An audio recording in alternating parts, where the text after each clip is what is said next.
গণঅভ্যুত্থানে শেখ হাসিনার পতনে সাকিব আল হাসানের ভবিষ্যৎ নিয়ে প্রশ্ন উঠেছে। পতনের দিনই সাকিবের পার্টি অফিসে আগুন দেয় ক্ষুব্ধ জনতা। এই পরিস্থিতিতে তার দেশে ফেরা নিয়ে রয়েছে অনিশ্চয়তা। এমন পরিস্থিতিতে মুখ খুললেন বিসিবির ক্রিকেট পরিচালনা বিভাগের সহকারী ম্যানেজার শাহরিয়ার নাফিস।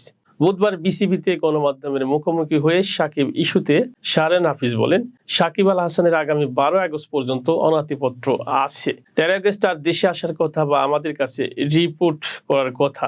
যদিও কিছুদিন সময় রয়েছে, তাই তার সঙ্গে আলোচনা করে তার পরিকল্পনা কি তা জানার চেষ্টা করব।